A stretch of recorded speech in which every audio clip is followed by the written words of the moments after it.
À la SECAM, on brade, une page se tourne, les rayons se vident, alors certains cherchent les petits prix pendant que d'autres remplissent le caddie de souvenirs.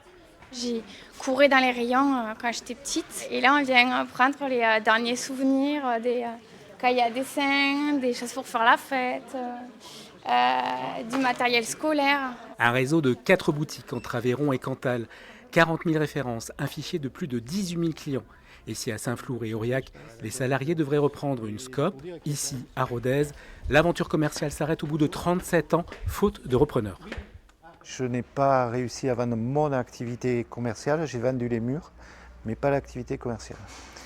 Pourquoi ? Parce que je pense qu'on avait beaucoup de stock, et le stock a une valeur assez importante. Pourtant, des solutions existent.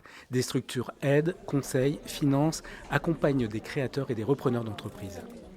Des acteurs tels qu'Initiative Aveyron vont être là pour venir apporter de l'expertise et des fonds par l'intermédiaire de prêts à 0%, prêts personnels sans garantie, qui vont venir gonfler l'apport personnel du dirigeant pour lui permettre de convaincre le banquier de lui prêter les fonds nécessaires pour acheter le fonds de commerce, mais également pour financer les stocks.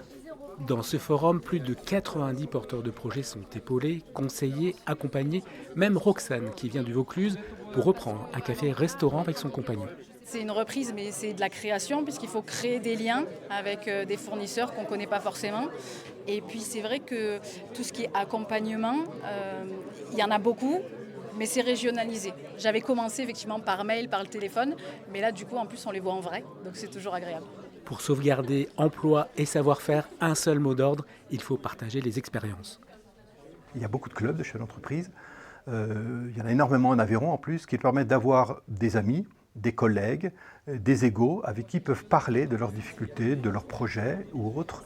Et donc ça les sécurise parce qu'il faut parler de ce que l'on fait. Depuis le début de l'année, ce sont plus de 1800 entreprises qui ont été créées ou reprises en Aveyron.